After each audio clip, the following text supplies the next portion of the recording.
नमो नमः। सुप्रभातम छात्रों। संज्ञा प्रकरण का विषय चल रहा है। तुल्यास्य प्रयत्नम सवर्णम सूत्र का हम अध्ययन कर चुके हैं। इस सूत्र के अंतर्गत छात्रों हमने उच्चारण स्थान का अध्ययन किया था और आभ्यंतर प्रयत्नों का अध्ययन भी हम कर चुके हैं। छात्रों, उच्चारण स्थानों का अध्ययन अत्यंत ही महत्वपूर्ण और आवश्यक है। इसलिए आवश्यक है क्योंकि इनमें से परीक्षाओं में से बहुत से प्रश्न पूछे जाते हैं।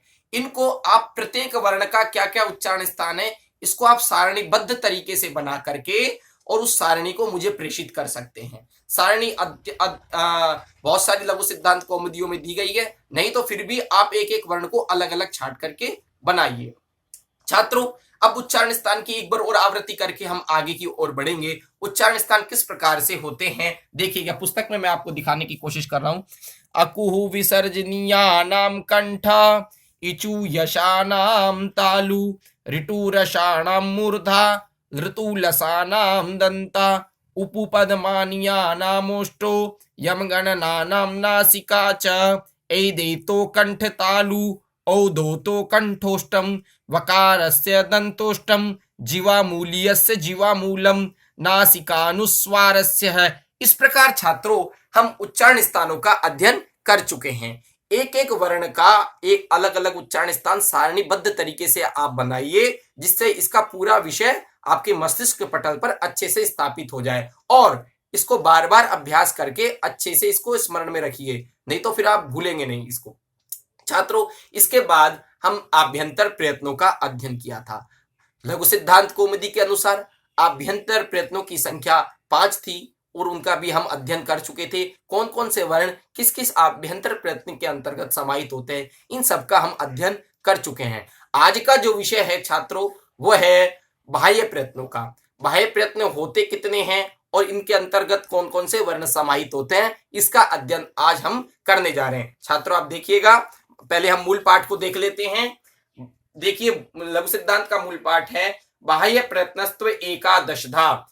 बाह्य प्रयत्नों की सबसे पहले संख्या कितनी होती है? बाह्य प्रयत्न संख्या की दृष्टि से 11 होते हैं। 11 कौन कौन से होते हैं? विवारः, संवारः, श्वासो, नादो, घोषो घोषो घोषो घोषो, अल्पप्राणो महाप्राणः, उद्दात्तो अनुद्दात्त स्वरितश्चेति।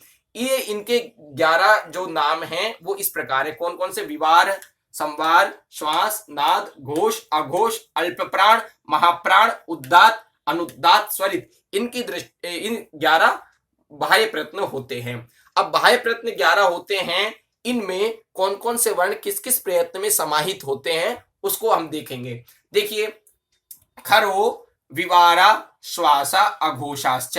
जो खर प्रत्याहार के अंतर्गत आने वाले वर्ण हैं वो विवार, श्वास और अघोष प्रयत्न में समाहित होते हैं। खर प्रत्याहार से छात्रों अब अभिप्राय देखिए, खर प्रत्याहार में कौन कौन से वर्ण आते हैं। खर प्रत्याहार ख, फ, छ, ठ, त, थ, च, ट, त, क, प, श, श, स।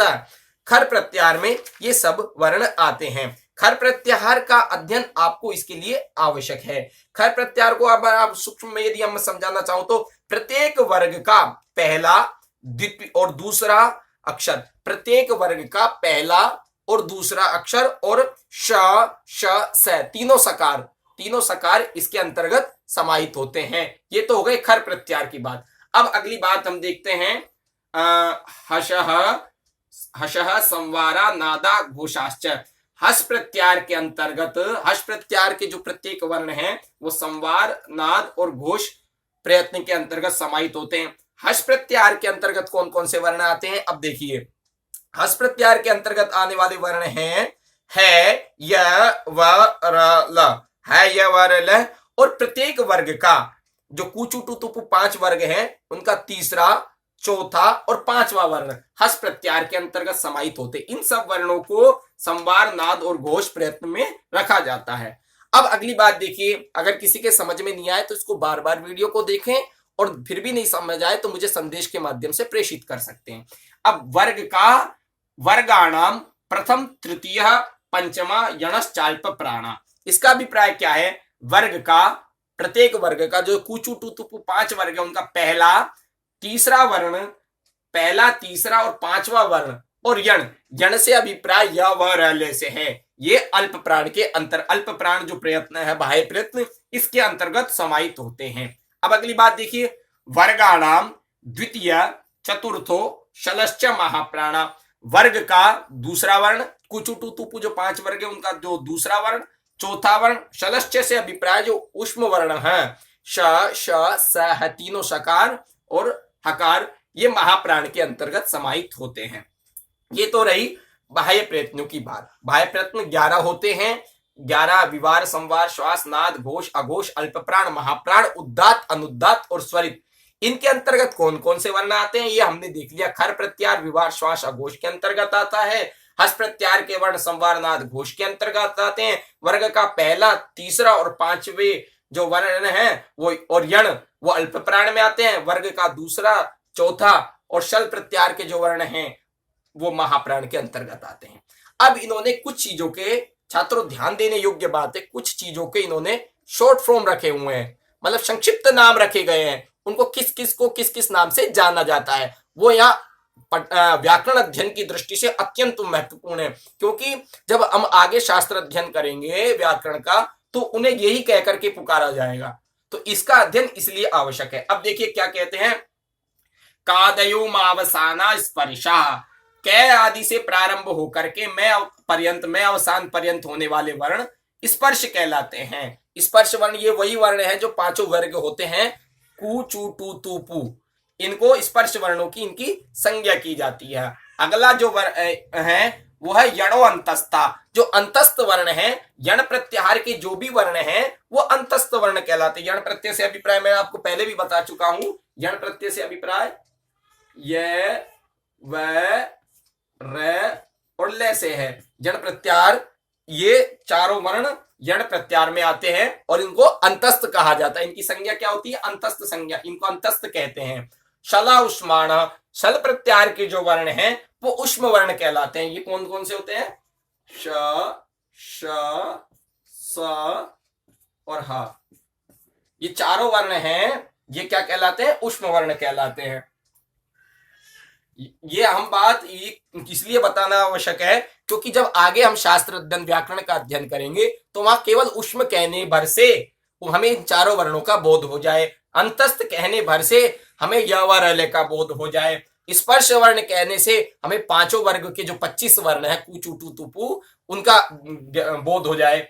अब आगे कह रहे हैं अच स्वरा, अच से अभिप्राय सभी स्वरों से। स्वरों के विषय में मैं आपको पूर्व में भी बता चुका हूं, ए ई उ री री ए ओ आई औ, ये जो स्वर हैं 9, इनको अच प्रत्याहार है, इनको स्वर कहते हैं, इसमें कोई विशेष बात नहीं है। अब जो विशेष बात ध्यान देने योग्य है और जो नई बात आपके सामने आ रही है वो यह कै ख इति कखाभ्याम प्रागर्ध विसर्ग सदृशो जिह्वा मूल्य। कै और ख के आगे ये जो ये चिन्ह लगा हुआ है ये अर्ध विसर्ग का चिन्ह है।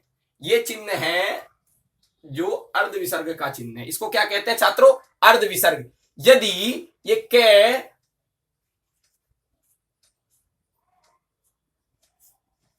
और ख के आगे लग जाए तो इसको जीवा मूल कहते हैं और इसका उच्चारण स्थान भी जीवा का मूल भाग होता है। कै और ख के आगे यदि ये चिन्ह लग जाए तो इसको हम क्या कहते हैं, जिह्वा मूल। इसको हम क्या कहते हैं, इसको अर्ध विसर्ग है, ये अर्ध विसर्ग यदि कै और ख के आगे लग जाए तो हम इसको क्या कहते हैं, जिह्वा मूल। इसी प्रकार ये कहा इन्होंने कख इति कखाभ्याम प्रागर्ध विसर्ग सदृशो जीवा मूल्य, ये जीवा मूल्य का चिन्ह हो जाता है। अब आगे देखिए छात्रों, ये चिन्ह यदि इसी प्रकार पै और फै के आगे लग जाए, ये चिन्ह यदि पै और फै के आगे लग, पफ इति पफाभ्याम प्रागर्ध विसर्ग सदृश उपधमानीय, यदि ये पै और फै के आगे ये चिन्ह लग जाए अर्ध विसर्ग का तो ये उपदमानीय हो जाता है, उपदमानीय हो जाता है। ये इन्होंने ये कहा पफ इति पफाभ्याम प्रागर्ध विसर्ग सदृश उपदमानीय। अब जो ये आपको समझ में आ गई, ये जो चिन्ह है अर्ध विसर्ग का है और ये पै और फै के आगे लग जाए तो पद्मानीय हो जाता है और कै और ख के आगे लग जाए तो ये जीवा मूल्य हो जाता है, जीवा मूल्य हो जाता है। अब छात्रों अंग और अह इत्यच्च परावनुस्वार विसर्गो, ये जो अंग और क्या विसर्ग लगा हुआ है इसके आगे, ये स्वतंत्र स्वर नहीं है, ये जिस पर आश्रित होते हैं उसके अनुसार इनकी गणना की जाती है। ये जो अनुस्वार जिस वर्ण के साथ लगेगा, जिस वर्ण का जो उच्चारण स्थान होगा उसके अनुसार इसकी, और विसर्ग और अनुस्वार जिस वर्ण के ऊपर आश्रित होंगे जिसका उच्चारण स्थान होगा उसके अनुसार उसकी गणना की जाएगी। ये स्वतंत्र स्वर नहीं है विसर्ग और अनुस्वार। इत्यच परानुस्वार विसर्गो, ये दूसरे के ऊपर आश्रित हैं। अब छात्रों ये प्रकरण हमने पढ़ लिया, ये परीक्षा की दृष्टि से अत्यंत ही महत्वपूर्ण है। प्रतियोगी परीक्षाएं और आप वेद विभूषण करके जब शास्त्री की पूर्व प्रवेश परीक्षा देंगे तो इस प्रकरण में से बहुत से प्रश्न पूछे जाते रहे हैं और पूछे जाएंगे, इसलिए इसका अध्ययन बिल्कुल अच्छे तरीके से एक एक विषय अच्छे से क्लियर होना चाहिए। अब अगला जो सूत्र है संज्ञा प्रकरण का, उसका हम अध्ययन करेंगे। सूत्र है छात्रों अनुदित सवर्णस्य चा प्रत्यय। क्या है सूत्र क्या है छात्रों, मेरे साथ अनुवाचन करेंगे। अनुदित सवर्णस्य चा प्रत्यय। अब एक बात हमारे संज्ञान में आएगी, गुरुजी ये अण जो प्रत्यार है इसके विषय में यहाँ एक चर्चा का विषय आएगा कि ये अण प्रत्यार क्या होता है। अण प्रत्यार ए ई उ नकार तक माने या लण सूत्र तक माने, यह शास्त्र में, व्याकरण शास्त्र में इसके विषय में लंबी चर्चा है। लेकिन छात्रों एक बात दिमाग में आप स्थापित कर लीजिए, अण प्रत्यार की जहां बात आएगी, अण प्रत्यार की जहां बात आएगी तो केवल लण सूत्र पर्यंत जो नकार का ग्रहण किया गया है वो केवल अनुदित सवर्ण से चा प्रत्यय सूत्र में ही किया गया है। अन्य स्थानों पर अण जो प्रत्यार है ए ई उ अयुण जो सूत्र है उसी का अणकार का ग्रहण किया गया है, पर नकार का ग्रहण केवल अनुदित सवर्ण से चा प्रत्यय सूत्र में ही किया गया। ये आप अच्छे से दिमाग में स्थापित कर लीजिए। अब देखिए इसमें क्या कहते हैं, प्रतीयते विधीयते इति प्रत्यय, जो विधान करके प्रतीत होता है, मतलब प्रत्यय की परिभाषा यहाँ दे करके यहाँ पर हमको समझा रहे हैं कि प्रत्यय की परिभाषा क्या है। प्रतीयते विधीयते इति प्रत्यय, जो विधान के प्रतीत होता है, विधान जिसका किया जाता है वो प्रत्यय है। अब अगली बात जो इन्होंने कही, अविधीयमानो अनुदिच्च सवर्णस्य संज्ञा साथ, जो अविधीयमान जिसका विधान नहीं किया गया है, कौन कौन सा है, अविधीयमान जिसका विधान नहीं किया गया है, अण और उदित, अण उदित इनकी सवर्ण संज्ञा का बारे में यहाँ पे बता रहे हैं। अत्रेवाण परेण नकारेण, जो मैं बता चुका, यहाँ पर जो अण प्रत्यय का ग्रहण किया गया है वो लड़ सूत्र पर्यंत पर नकार का ग्रहण किया गया है। अब देखिए, अब ये जो 5 वर्ण हैं, 5 वर्ग हैं, कूच जिनको हम स्पर्श भी कहते हैं और जिनको हम कूचू टू तुपु भी कहते हैं, उनको एक नई संज्ञा इन्होंने दी, उदित। कूचू टू तुपु एते उदितः, कै वर्ग, च वर्ग, टे वर्ग, त वर्ग और पै वर्ग, ये उदित कहलाते। उदित इसलिए कहलाते हैं जो ये कू चू टू में जो उकार है इसकी उ की इत संज्ञा यहां हो जाती है, इसलिए ये वर्ण, ये 5 वर्ग उदित कहलाते हैं। कै वर्ग, च वर्ग, टे वर्ग, त वर्ग, पै वर्ग, इनको उकार की इत संज्ञा हो जाने के कारण इनको हम उदित कहते हैं। तदेवम आगे क्या कह रहे हैं, ए इत्याष्टादशानाम संज्ञा, आकार की 18 संज्ञाएं होती हैं। 18 प्रकार से हम ए का विभाजन कर सकते हैं। ये हम मुख नासिका वचन अनुनासिक सूत्र जो हमने अध्ययन किया था उसमें हम इसका अध्ययन कर चुके हैं। रस्व दीर्घ प्लुत की दृष्टि से बांटेंगे आकार को, फिर उद्दात अनुदात स्वरित की दृष्टि से उसको बांट करके अनुनासिक और अनुनासिक की दृष्टि से आकार के 18 भेद होते हैं। आकार के साथ साथ अब देखिए क्या करें, तथे कारो तथे इसी प्रकार इकार और उकार के भी 18 भेद होते हैं। जिस प्रकार आकार के होते हैं इस प्रकार इकार और उकार के होते हैं, उसी प्रकार रिकार के भी 18 भेद होते हैं। रिकारस त्रिंशतः, रिकार के भी लेकिन इन्होंने एक बात कही, रिकार के 30 भेद होते हैं। अब रिकार के 30 भेद कैसे होते हैं गुरुजी, ये बात हमारे को समझ में नहीं आई। तो पहली बात तो यह है कि रिकार के भेद होते हैं कुल में 18, इसके भेद होते हैं 18, लेकिन एक आता है रिकार, इसके कितने होते हैं 12। इसका जहां रिकार की बात आएगी वहां रिकार का भी ग्रहण कर लिया जाएगा और जब रिकार की बात आएगी वहां रिकार का ग्रहण कर लिया जाएगा। इसको कुल करते हैं तो हो जाए संख्या आती है 30। ये इसलिए रिकार और रिकार का ग्रहण किया जब कात्यायन ने स्पेशली इसके लिए एक वार्तिक बनाया। वार्तिक क्या था, रील री वर्णयोर मिथस सावर्णम वाच्यम, कि इनकी सवर्ण संज्ञा हो जाती है ऋकार की और ऋकार की। ये जहां ऋकार का ग्रहण होगा वहां ऋकार का ग्रहण कर लिया जाएगा, जहां ऋकार का होगा वहां ऋकार का कर लिया जाएगा। इस प्रकार इनका कुल योग करते हैं तो 30 बैठता है। तो यही बात इन्होंने कहा ऋकारस त्रिंशत, ऋकार के 18 भेद तो होते ही हैं, लेकिन इसमें ऋकार के जो 12 भेद होते हैं उनको भी जोड़ दिया जाए तो 30 होते हैं। एवं ऋकारोपि, यही स्थिति ऋकार के साथ है। ऋकार के अपने 12 भेद तो हैं ही, वहां ऋकार के 18 भेद भी काउंट हो जाते हैं, तो ये संख्या आती है 30, क्योंकि ऋ वर्णयो मिथस सावर्णम वाच्यम वार्तिक के द्वारा ये पहले ही बताया जा चुका है। अब आते हैं एचो द्वादशानाम। एच जो प्रत्याहार है, एच प्रत्यय से अभिप्राय है ए, ओ, आई और औ। ये जो 4 वर्ण हैं इनके 12 भेद होते हैं। ये हम पूर्व में भी इसका अध्ययन कर चुके हैं, कौन कौन से इनके वो होते हैं, इनके 12 भेद होते हैं। अब छात्रों हम अनुनासिक अनुनासिक अनुनासिक भेदेन यवला द्विधा।